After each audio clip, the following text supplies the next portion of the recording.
आपलं Android app download केलं असेल तर ते नक्की करा. गुगल प्ले स्टोअरवर जाऊन MPSC tricks bye Ajay Kumar असं सर्च करा.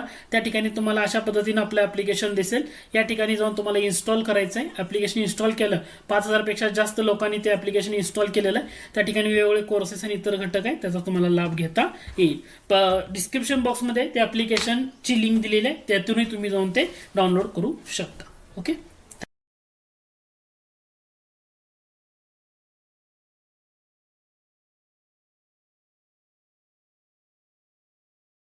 ज्या विविध योजना आहेत त्या योजनांचा योग्य क्रम लावा असं विचारले.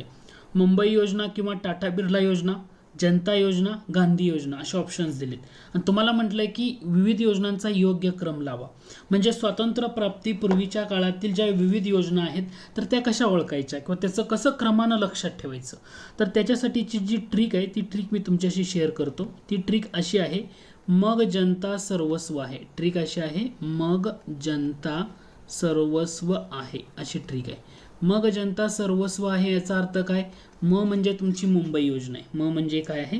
मुंबई योजना. बरं, मुंबई योजना कधी सुरू झाली? म म्हणजे मुंबई योजना. ठीक आहे, मुंबई योजना. म म्हणजे असणार आहे तुमची मुंबई योजना. मुंबई योजना म्हणजे त्याला टाटा बिर्ला योजना असंही म्हटलं जातं. जानेवारी 1944 मध्ये मुंबई योजना सुरू झाली. जानेवारी 1944. ही योजना म्हणजे जवळपास 10 ते 15 वर्षाच्या कालावधीसाठीचा एक प्लॅन होता. याच्यामध्ये टार्गेट काय होतं, तर याच्यामध्ये मिश्र अर्थव्यवस्थेचा पुरस्कार करण्यात आला. मुंबई योजनेमध्ये मिश्र अर्थव्यवस्थेचा पुरस्कार करण्यात आला आणि ही उद्योगपतींनी तयार केलेली योजना होती, म्हणून याला टाटा बिर्ला योजना असंही म्हटलं जातं. या योजनेला काय म्हटलं जातं? टाटा बिर्ला योजना. हे तर लक्षात घ्या. ग म्हणजे काय असणार आहे तुमचं? गांधी योजना. 2 नंबरची असणार आहे गांधी योजना. श्रीमान नारायण अग्रवाल यांनी 1944 मध्ये ही योजना सुरू केली. काय नाव आहे त्यांचं? श्रीमान नारायण अग्रवाल यांनी ही योजना सुरू केली. त्याला म्हटलं जातं गांधी योजना. गांधी योजना. ठीक आहे. कधी सुरू केली होती? 1944 मध्ये यांनी योजना सुरू केली होती. जनता ती म्हणजे एप्रिल 1945 मधली येते जनता योजना. आणि ही कुणी सुरुवात केली होती? तर एम.एन. रॉय, मानवेंद्रनाथ रॉय असं आपण त्यांना म्हणतो, यांनी या योजनेला सुरुवात केली होती, म्हणून घटक. आणि सर्वस्व आहे म्हणजे काय? सर्वोदय योजना. म्हणजे क्रमानं ज्या योजना आहेत ना त्याचा क्रम विचारला तर तुम्ही उत्तर देऊ शकताय. ठीक आहे. सर्वोदय योजना म्हणजे JP म्हणतो आपण, जयप्रकाश नारायण. 1950 मध्ये त्यांनी ही योजना सुरू केली होती. म्हणजे मुंबई योजना 1 नंबरला असणार आहे. त्यानंतर मग ग म्हणजे गांधी योजना 2 नंबरला असणार आहे आणि जनता योजना 3 नंबरला. म्हणजे 1, 3, 2 हा तुमचा करेक्ट आन्सर आहे. 1, 3, 2 हे कुठं बघायला मिळतं? पर्याय क्रमांक 4 मध्ये, म्हणून उत्तर असणार आहे पर्याय क्रमांक 4 बरोबर. तर स्वातंत्र्य प्राप्तीपूर्वीच्या काळातील विविध योजनांचा योग्य क्रम लावा असं तुम्हाला विचारलंय. लक्षात ठेवताना काय करायचं? मग जनता सर्वस्व आहे असं लक्षात ठेवायचं. मुंबई योजना त्याला टाटा बिर्ला योजना या योजनेनं सुद्धा, या नावानं सुद्धा ओळखलं जातं. या ठिकाणी लक्षात घ्या. ती जी जानेवारी 1944 मध्ये सुरुवात झाली, 10 ते 15 वर्षाचा सुरुवातीच्या काळामध्ये योजनेचा भाग होती. याच्यामध्ये तुम्हाला मिश्र अर्थव्यवस्थेचा पुरस्कार हा घटक इथं तुम्ही फोकस करू शकता. त्याच्यानंतर गांधी योजना म्हटले. ग म्हणजे तुमचा इथं गांधी आहे. ग म्हणजे गांधी आहे. श्रीमान नारायण अग्रवाल 1944. त्यानंतर जनता म्हणजे जनता नाव आहे, म्हणून जनता योजना येते क्रमानं. एप्रिल 45 मध्ये बघायला मिळते. M.N. रॉय म्हणजे मानवेंद्रनाथ रॉय असं नाव तुम्हाला इथं पाहायला मिळतं. इथं सर्वस्व आहे म्हणजे तुमचं उत्तर असणार आहे सर्वोदय योजना. सर्वोदय योजना की जानेवारी 1950 मधली होती आणि जयप्रकाश नारायण ही व्यक्ती त्यामागं महत्वाची होती. म्हणजे सर्वोदय योजना असं तुम्ही या ठिकाणी बघू शकता. आता घटक लक्षात आलाय का? ठीक आहे. पुढचा प्रश्न आहे, जानेवारी 1950 मध्ये खालीलपैकी कोणती योजना तयार केली गेली? आत्ताच आपण बघितलं सर्वोदय योजना डेफिनेटली असणार आहे. गांधी आणि जनता नाही, म्हणजे 1 आणि 2 नाही आहे हे शुअर झालं. 1 आणि 2 नाही म्हणजे पर्याय क्रमांक 1 आणि 2 इलिमिनेट होतो. सर्वोदय डेफिनेटली आहे म्हणजे पर्याय क्रमांक 3 असणार आहे. म्हणजे तुमचं 3 आणि 4 उत्तर असणार आहे. 4 सुद्धा इलिमिनेट होणार आहे, कारण 2 योजना आहेत. एक म्हणजे सर्वोदय आणि दुसरी म्हणजे कोलंबो. 1950 मध्ये असलेल्या योजना. ठीक आहे. पुढचा प्रश्न आहे, खालीलपैकी कोणत्या पंचवार्षिक योजनेचा मुख्य भर दारिद्र्य निर्मूलन व रोजगार निर्मिती यावर होता? कोणती पंचवार्षिक योजना आहे की ज्याचा मुख्य भर दारिद्र्य निर्मूलन व रोजगार निर्मिती यावर होता? म्हणजे पंचवार्षिक योजनेचा मुख्य भर याच्यावर जर विचारलं तर लक्षात ठेवायचं, पहिली योजना मुख्य भर कशावर होता? कृषी घटकावर होता. पहिल्या पंचवार्षिक योजनेचा मुख्य भर कृषीवर होता. दुसरी पंचवार्षिक योजना याच्यामध्ये दुसरी पंचवार्षिक योजना याच्यामध्ये दुसरा घटक येतो जड व मूलभूत उद्योग. इथं लक्षात घ्या, दुसऱ्या पंचवार्षिक योजनेचा मुख्य भर कशावर? जड मूलभूत उद्योग. तिसरी पंचवार्षिक योजना ह्याच्यामध्ये पहिला कृषी आणि उद्योग हे दोन्ही घटक कन्सिडर केले आपण, म्हणजे कृषी व जड उद्योग असा तिसऱ्या पंचवार्षिक योजनेचा मुख्य भर तुम्हाला पाहायला मिळतो. चौथी पंचवार्षिक योजना बघितली, स्थैर्यासह वाढ किंवा स्वावलंबन म्हणतो. स्थैर्यासह वाढ किंवा त्याला आपण काय म्हणतो? स्वावलंबन असं म्हणतो. हा मुख्य भर तुम्हाला चौथ्यामध्ये बघायला मिळतो. पाचवी पंचवार्षिक योजना म्हणजे काय? हे स्वावलंबन ऑलरेडी ॲज इट इज खाली घ्यायचं, म्हणजे स्वावलंबन ॲज इट इज मी खाली ठेवलं आणि याला जोडायचं काय? आता दोन वर्ड येणार, एक स्वावलंबन आणि याला जोडून दुसरे घटक काय येतो? तर स्वावलंबन आणि दारिद्र्य निर्मूलन. दारिद्र्य निर्मूलनाचा मुद्दा या ठिकाणी येतो. आता लक्षात आहे का तुम्हाला गट कसे करायचे? पहिल्या 3 योजनांसाठीचा एक गट करायचा, कृषी, जड व मूलभूत उद्योग, कृषी व जड उद्योग. चौथ्यासाठी स्थैर्यासह आर्थिक वाढ म्हणजे स्वावलंबन घटक आला. पाचव्यामध्ये काय झालं? स्वावलंबन वर होता तो खाली कॅरी फॉरवर्ड झाला आणि जोडून आला दारिद्र्य निर्मूलन. म्हणजे 5 पर्यंत तुम्हाला इथं लक्षात आलं. मग आता 6व्या योजनेसाठी काय करायचं? हे स्वावलंबन 2दा आलाय म्हणजे तिसऱ्यांदा येणार नाही, तो इलिमिनेट होईल. दारिद्र्य निर्मूलन एकदा आहे, तो ॲज इट इज खाली येईल, म्हणजे दारिद्र्य निर्मूलन ॲज इट इज खाली राहिला. मग दुसरा वर्ड त्याच्यासोबत जोडणं गरजेचं आहे दारिद्र्य निर्मूलन, तर त्याला जोडायचं आहे रोजगार निर्मिती. दुसरा वर्ड कोणता आहे? रोजगार निर्मिती. म्हणून 6व्या पंचवार्षिक योजनेचा भर होता दारिद्र्य निर्मूलन, रोजगार निर्मिती, की जो तुम्हाला परीक्षेमध्ये या ठिकाणी विचारलंय.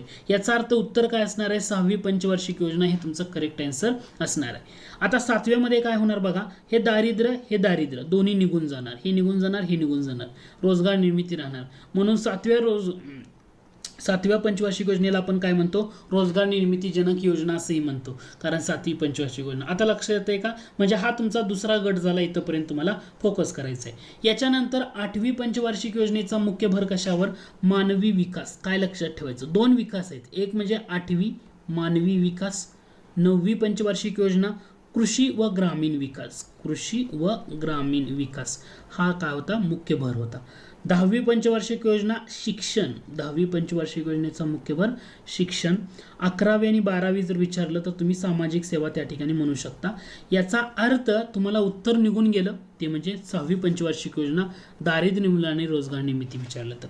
आता घटक लक्षात येतोय का? परीक्षेला यावर कसे विचारलं जातं त्यावर तुमचं उत्तर अपेक्षित आहे. आय होप हा घटक क्लिअर झाला असेल. ठीक आहे, पुढचा प्रश्न आहे तो म्हणजे ओके, इथं कृषी पहिली, ओके लक्षात आहे का? जड व मूलभूत उद्योग दुसरी. तिसऱ्यामध्ये हे कृषी ॲज इट इज घेतलं. आता लक्षात घ्या, यामध्ये मी तुम्हाला परत एकदा सांगतोय, कृषी ॲज इट इज घेतलं आणि ह्या उद्योगातला उद्योग घेतला. ठीक आहे. चौथ्यामध्ये स्वावलंबन घटक आला, म्हणून स्वावलंबन चौथ्यावरनं 5व्यामध्ये कॅरी फॉरवर्ड केला, पण त्याला जोडलं काय? दारिद्र्य निर्मूलन जोडलं. हिथं स्वावलंबन आहे, हिथं स्वावलंबन आहे, म्हणजे 6व्यामधून स्वावलंबन जाणार. हिथं दारिद्र्य निर्मूलन आहे, ॲज इट इज खाली घेतलं दारिद्र्य निर्मूलन. त्याला कशानं जोडलं? रोजगार निर्मितीनं. हिथं दारिद्र्य निर्मूलन, म्हणून हिथं दोन्ही निघून जाणार, राहिला रोजगार निर्मिती. म्हणजे उत्पादक रोजगार निर्मिती जनक योजना म्हणजे 7वी योजना. म्हणजे 1 ते 3चा गट झाला, 4 ते 7चा गट झाला. 8व्याला मानवी विकास लक्षात ठेवायचा, 9वी कृषी व ग्रामीण विकास लक्षात ठेवायचं आहे, 10वी शिक्षण, 11 आणि 12 सामाजिक सेवा. अशा पद्धतीनं जर तुम्ही घटक केला तर तुमचा यामध्ये अभ्यास क्लिअर होऊन जातो.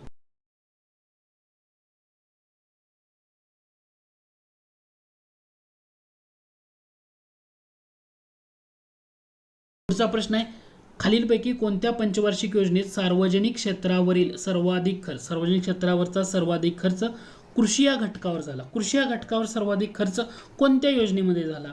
तर तुम्हाला इथे उत्तर काय असणार? पहिली पण आहे, चौथी पण आहे. म्हणजे दुसऱ्या आणि तिसऱ्यामध्ये काय झाला होता? उद्योग दळणवळण. पहिली आणि चौथी डेफिनेटली उत्तर असणार आहे.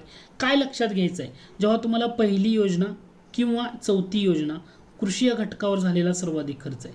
दुसऱ्या तिसऱ्या योजनेमध्ये आपण काय केलं तर उद्योगाला फोकस केलं, पण उद्योगासाठी पायाभूत सुविधा नव्हत्या, म्हणून आपला जो सार्वजनिक क्षेत्रातील सर्वाधिक खर्च आहे दुसऱ्या आणि तिसऱ्या योजनेमध्ये कशात झाला? वाहतूक व दळणवळणमध्ये झाला. आता लक्षात येतोय का? वाहतूक व दळणवळणमध्ये झाला. 5व्या योजनेचा मुख्य भर कशावर झाला? आपल्या सार्वजनिक क्षेत्रातला सर्वाधिक खर्च तो झाला होता उद्योग क्षेत्रावर. कोणत्या क्षेत्रावर? उद्योग. म्हणजे 5व्या पंचवार्षिक योजनेत सार्वजनिक क्षेत्रावरील सर्वाधिक खर्च उद्योग क्षेत्रावर झाला.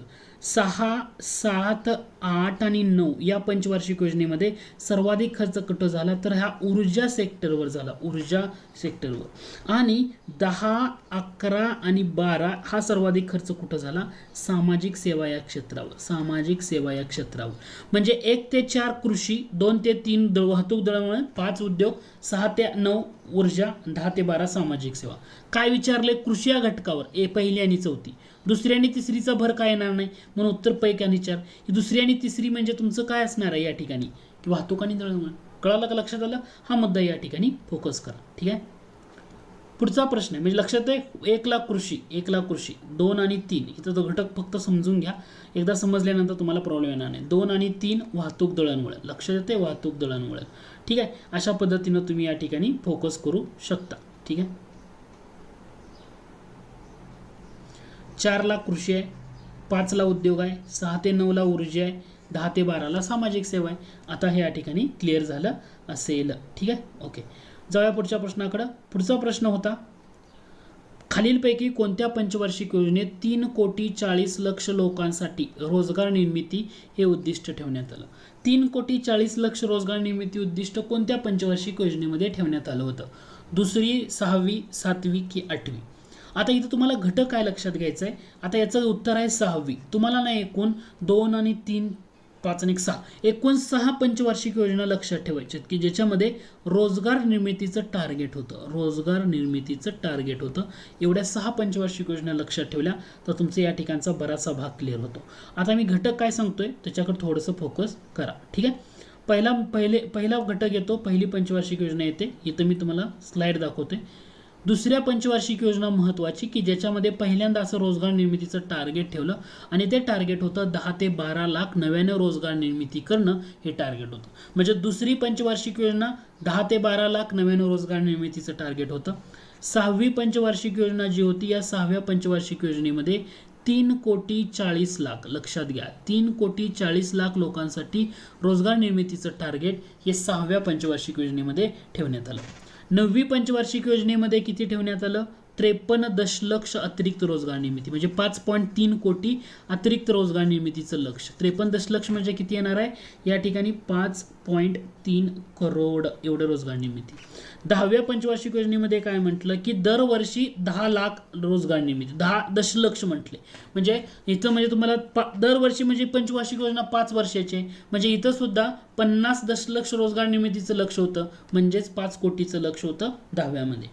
11वी पंचवार्षिक योजना जर बघितली याच्यामध्ये लक्ष होतं 58 दशलक्ष रोजगार निर्मिती, म्हणजे 5.8 कोटी.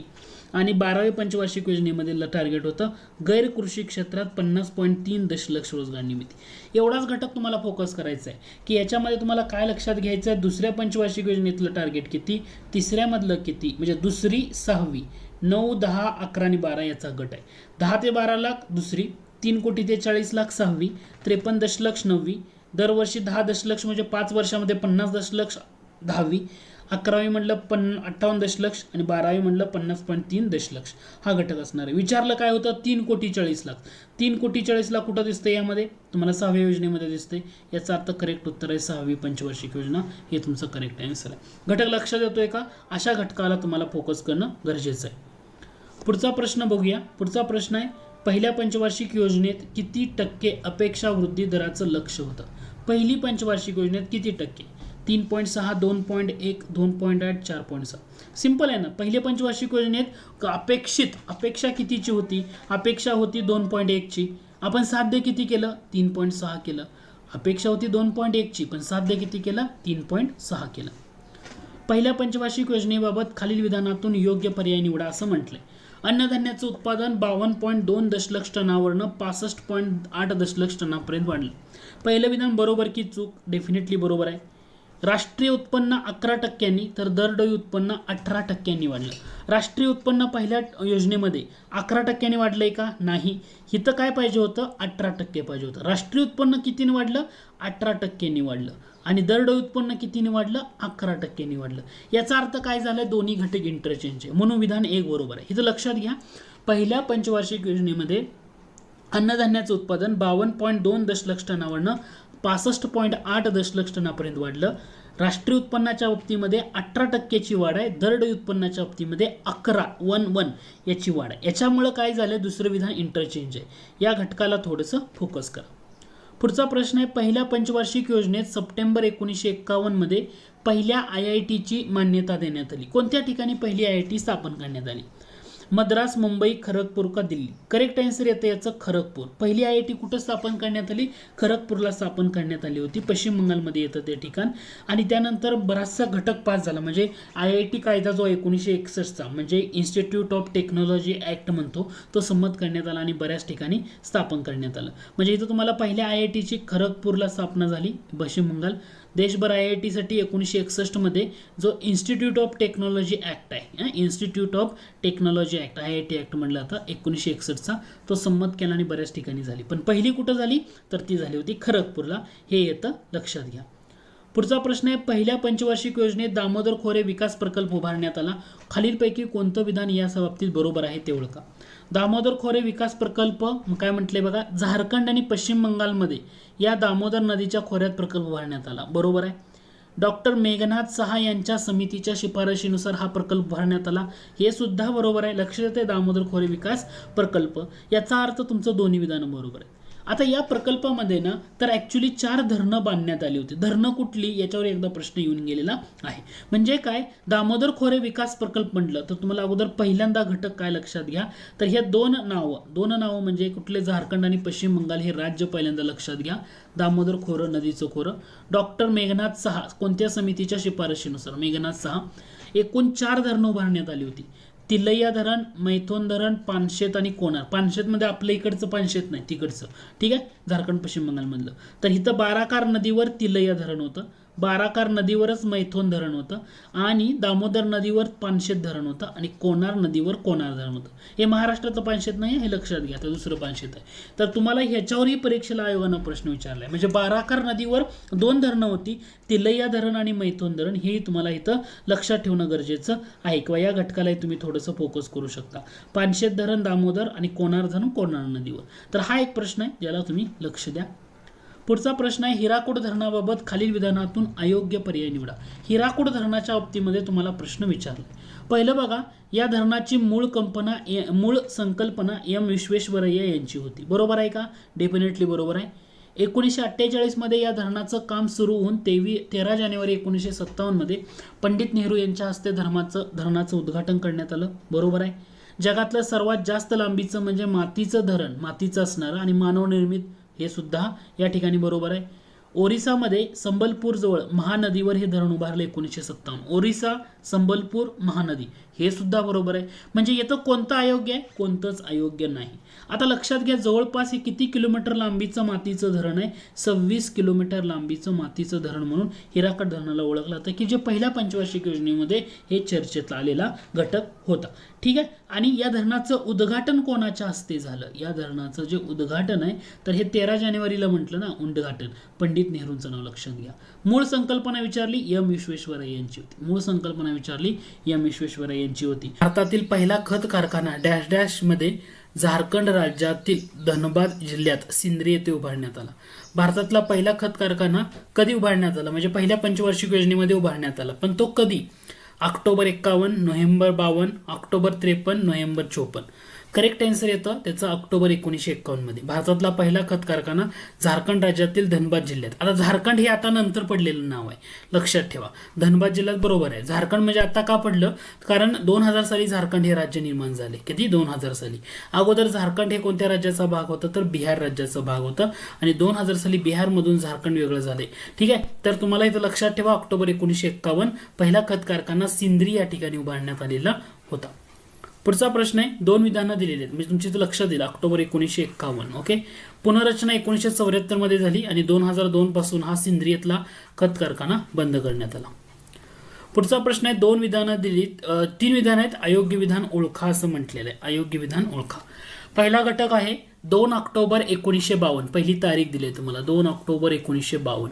सामुदायिक विकास कार्यक्रमाची रूपरेषा जाहीर करण्यात आली. सामुदायिक विकास कार्यक्रम म्हणजे कम्युनिटी डेव्हलपमेंट प्रोग्राम, याची रूपरेषा. 2 ऑक्टोबर 1952 डेफिनेटली बरोबर आहे, म्हणजे पहिलं विधान बरोबर आहे. ग्रामीण क्षेत्राच्या सर्वांगीण विकासासाठी पंचवार्षिक योजनेला गती मिळवून देण्यासाठी ही योजना सुरुवात झाली. बरोबर आहे, डेफिनेटली. दुसरा घटक आहे यामध्ये तुम्हाला समुदाय विकास कार्यक्रमाची चांगली अंमलबजावणी व्हावी म्हणून कायमस्वरूपी विकासात्मक संस्था स्थापन करण्याच्या उद्देशानं 1953 मध्ये राष्ट्रीय विस्तार योजना सुरू करण्यात आली. म्हणजे नॅशनल एक्सटेन्शन सर्व्हिस ही 1953 मध्ये सुरू झाली. आता हा पॉइंट घेण्याचं कारण काय आहे हे सुद्धा विधान बरोबर आहे की तुम्हाला दोन घटकामध्ये कन्फ्युजन होता कामा नये. परीक्षेला काय केलं जातं, सामुदायिक विकास कार्यक्रम किंवा कम्युनिटी डेव्हलपमेंट प्रोग्राम हे केव्हा सुरू केला, 2 ऑक्टोबर 1952 ही तारीख लक्षात येणं गरजेचं आहे.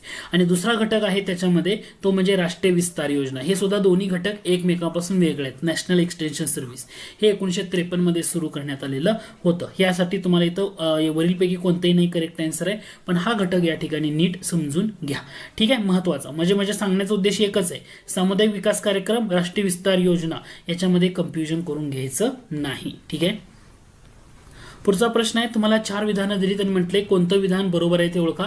पहिल्या पंचवार्षिक योजनेमध्ये पहिला विधान, भारताने अन्नधान्याची आयात करण्यासाठी अमेरिकेबरोबर 1956 मध्ये PL 480 करार केला. PL म्हणजे पब्लिक लॉ. PL म्हणजे काय म्हटलं जातं, पब्लिक लॉ. म्हणजे अमेरिकेचा पब्लिक लॉ आहे तो, आणि पब्लिक लॉ क्रमांक किती आहे, 480.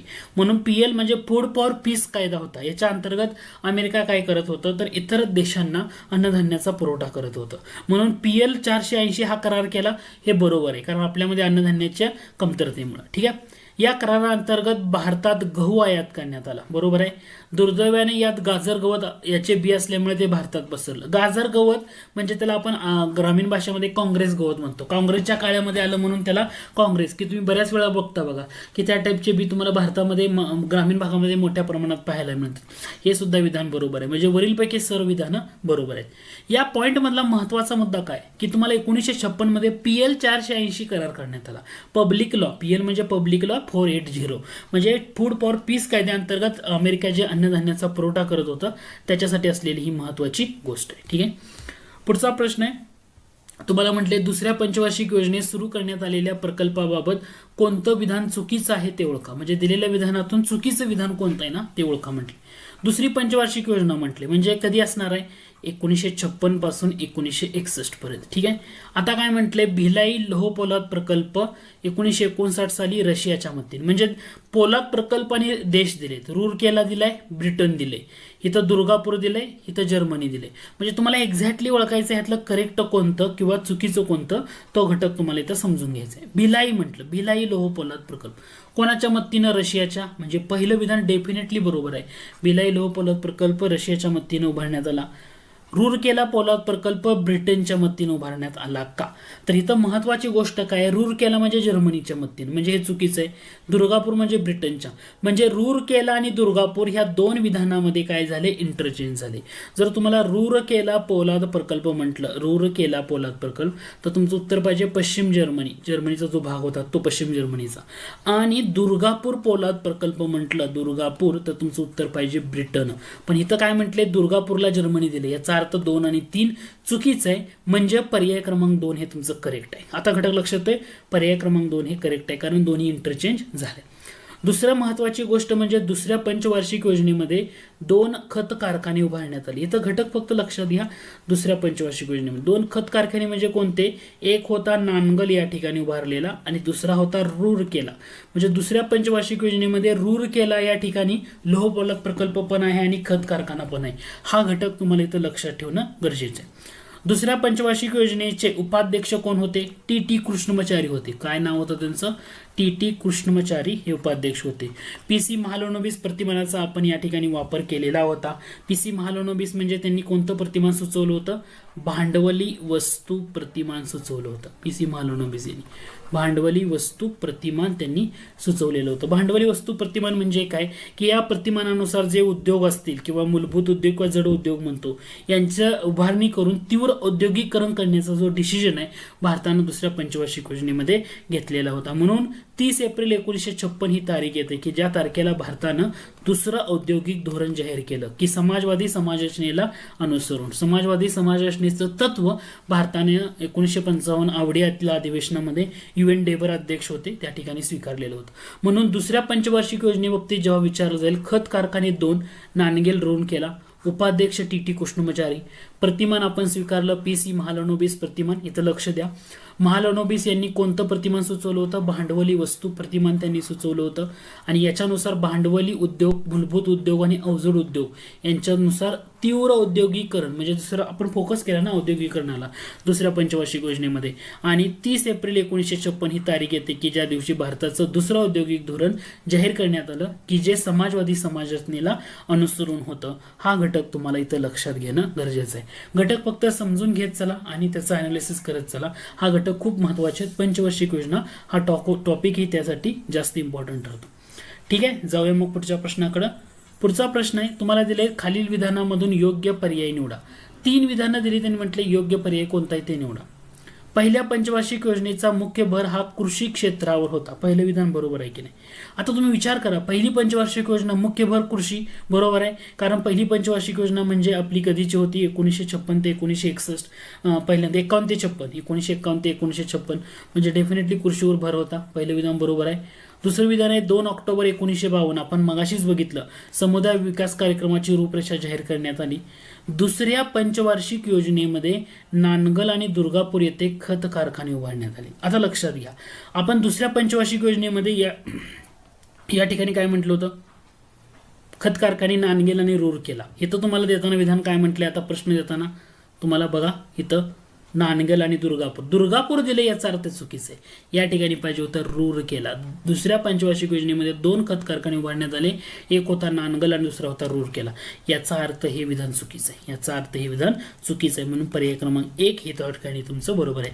फक्त 1 आणि 2 बरोबर. हे आता लक्षात येतंय. हा घटक समजतोय. याच्याकडे थोडंसं फोकस करू शकता. ठीक आहे, पुढचा प्रश्न आहे खाली विधानातून अयोग्य विधान निवडा म्हटले. तिसरी पंचवार्षिक योजना याचा कालावधी 1 एप्रिल 1961 ते 31 मार्च 1966 असा होता. बरोबर आहे. या योजनेचा मुख्य भर तिसऱ्या पंचवार्षिक योजनेचा कृषी आणि मूलभूत उद्योग. झालं होतं असं की आपण पहिल्या पंचवार्षिक योजनेमध्ये कृषी घटकाला फोकस केलं. दुसऱ्या पंचवार्षिक योजनेमध्ये मूलभूत व जड उद्योग घटकाला फोकस केलं. पण आपल्या असं लक्षात आलं की कृषीला सोडून आपल्याला जमत नाही. उद्योगाचा विकास करायचा पण कृषीला सोडून जमणार नाही. म्हणून तिसऱ्या पंचवार्षिक योजनेमध्ये आपण कृषी आणि मूलभूत उद्योग या योजनेचा मुख्य भर ठेवला. म्हणजे हे सुद्धा विधान बरोबर आहे. या योजनेसाठी धनंजयराव गाडगीळ यांनी या प्रतिमानावर आधारित the mathematical framework of third plan असा आराखडा तयार केला होता. आता लक्षात घ्या, धनंजयराव गाडगीळ जेव्हा नाव येईल तर हे तिसऱ्या पंचवार्षिक योजनेचा आराखडा त्यांनी नाही तयार केला.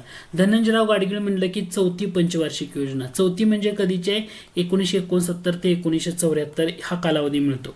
याचा earth the mathematical framework of third plan हा कालावधी हे कोणाचा आहे? तर याचं करेक्ट आन्सर येतं सुकुमाय चक्रवर्ती. काय नाव येतं? सुकुमाय चक्रवर्ती यांचा प्रतिमानावर आधारित असणार. म्हणजे धनंजयराव गाडगीळ या ठिकाणी सुकुमाय चक्रवर्ती असतं तर तुमचं ते विधान करेक्ट ठरलं असतं. लक्षात घ्या, तिसरी पंचवार्षिक योजना म्हणजे तुम्ही कधी सुरू केली होती? 1961 ला सुरू केली होती आणि 1966 पर्यंत तुम्हाला ती योजना चाललेली बघायला मिळते. म्हणजे हा ठिकाणी घटक लक्षात आला.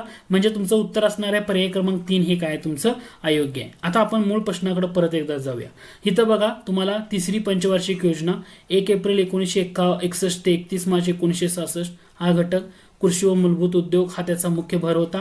प्रतिमान होतं महालनोबिस आणि सुकुमाय चक्रवर्ती. आता लक्षात आहे का? सुकुमाय चक्रवर्ती यांच्या या प्रतिमानावर आधारित the mathematical framework of third plan असा आराखडा तयार करण्यात आलेला होता. Mathematical framework of third plan. आता हे तर तुम्हाला घटक लक्षात आला असेल. ठीक आहे, जाऊया पुढच्या प्रश्नाकडे. पुढचा प्रश्न आहे जोड्या जुळवा आणि योग्य पर्याय शोधा असं म्हटले. पहिली, दुसरी, 5वी आणि 10वी असा घटक तुम्हाला इथं दिलाय. आता पहिली पंचवार्षिक योजनेमध्ये कृषी म्हणजे शेतीला प्राधान्य दिलं. म्हणजे पहिलीला कृषी शेती हा घटक येतोय. म्हणजे 1 ला 3 पाहिजे. म्हणजे पहिला ऑप्शन एलिमेंट होतो आणि तिसरा ऑप्शन एलिमेंट होतो. म्हणजे उत्तर असताना 2 किंवा 4 मध्ये असणार आहे. कारण इथं 3 आहे, इथं 3 आहे. म्हणजे घटक कळलं.